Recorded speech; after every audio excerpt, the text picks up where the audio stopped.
Morning all, welcome back once again to I Like Watches. Today I'm going to be showing you a debut watch from a new micro brand based in Galway, Ireland. This brand was set up by Michael. Michael reached out to me a little while ago inviting me to review a prototype. I did decline that very kind offer only because, well, I do tend to avoid reviewing prototypes because, well, quite often they're not built to the same standards as full production watches, and sometimes there's a few changes that need to be made, and I just think it's better for you guys if I review the full production watches, which is exactly what I'm going to be doing in today's video. Interestingly, there are some reviews of the prototypes available on YouTube, so I did watch those.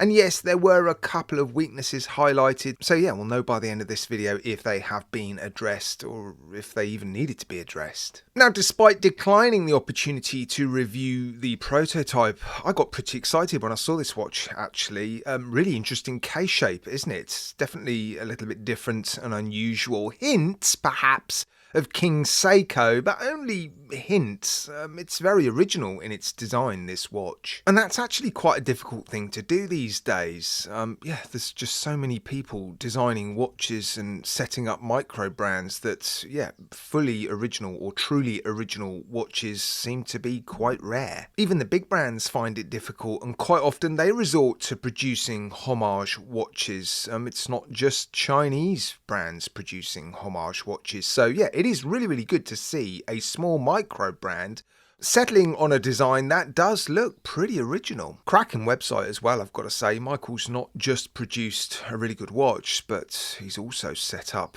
a very good website which gives you lots of information about the watch, a little bit of marketing, which is always nice. It helps to connect the viewers and the potential buyers to the watch.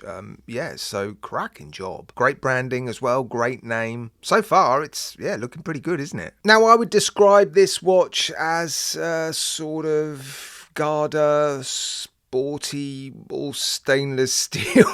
It's quite difficult these days to pigeonhole watches like this into a category. I mean, it's an all stainless steel, dressy, sports, go anywhere, do anything watch, isn't it? There's elements to the watch that make it look a little bit more sporty. There's sort of dressy elements to it, and I think the case design and the comfort of this watch and the mix of brushing and polishing means you could almost do anything in this watch. Well, within reason, obviously. You couldn't go diving. But actually, it has 150 metres of water resistance, but obviously no diver's bezel.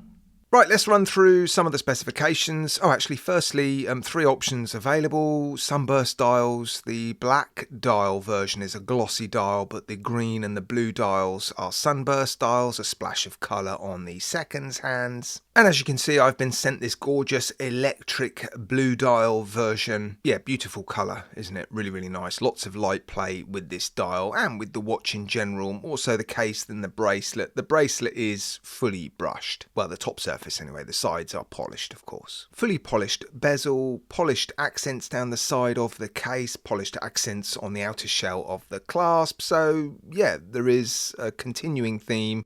Brushing on the top, polishing down the sides. It's quite a common theme, but it works. Cracking dimensions as well, actually. The case length might be a little bit of an issue for some people, but there's female end links, so it wears really well. I've got a roughly average sized wrist. If you have a smaller than average sized wrist, you could definitely wear this watch. 38mm, but it wears a little bit bigger than that because of the shape of the case, but incredible articulation in this bracelet. So yeah, you shouldn't have too many issues unless, of course, you've got a really small wrist. And on the subject of comfort, I've got to say it is a beautifully balanced watch. There's a little bit of weight in the clasp. Obviously, you've got solid links, solid end links in the bracelet. The case isn't particularly big or heavy, and because it houses a Miyota 9015 beating at 28,800 beats per hour, I almost said 21,600, it's 28,800 beats per hour, hacking and hand wind. That is a particularly slim movement, so it hugs the wrist, which means, yeah, it is just a super comfortable watch. It sort of melts onto the wrist. Well, it melts onto my wrist. Sapphire crystal as well, double domed with AR coating at a tight angle. You can see very little distortion through to the dial. So yeah, decent piece of sapphire crystal. Actually, 2 pieces of sapphire crystal because of course you've got that that screw down display case back. That is sapphire crystal in the case back as well. So you can see the Miyota 9039, no date version of that movement, the 9000 series. So no ghost position on the crown, no date complication on the dial, obviously.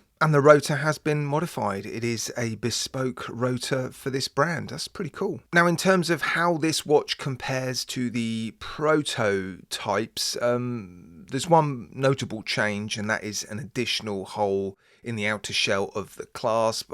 One reviewer was calling for an on-the-fly adjustment system. I personally think they should only be used on heavier watches, maybe dive watches, because they do add a lot of weight to the clasp.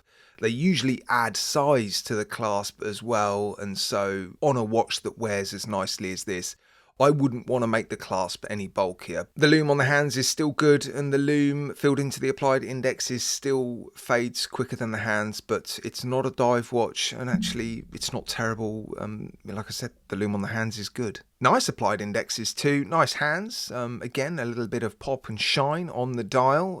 Goes well with the sunburst dial, doesn't it? And decent length to the hands. The hands perhaps look a little bit slim for me. I think I would have liked to have seen a little bit more meat on those hands. You know, I like a bit of meat. I think more so the hour hand than the minute hand, actually. I think the hour hand just looks a little bit sort of underweighted. But yeah, good length to them, and overall, the design, the execution, the build quality, the marketing, it's good, isn't it? It really is. But it is going to come at a price, and at the moment, Michael doesn't have any plans for any promotions, but there will be some promotions later on in 2024, so if you are interested in this watch, I would strongly suggest you sign up to a newsletter, or the newsletter. Their mailing list is what I'm talking about, not just any old newsletter, their mailing list. And as and when Michael launches any promotions, I'm sure you'll hear about them, but at the moment it's £450, which isn't an unreasonable amount of money for this watch at all. But it is a particularly competitive market at the moment, and yeah, it does house an incredible movement, which helps it to carry that price tag, but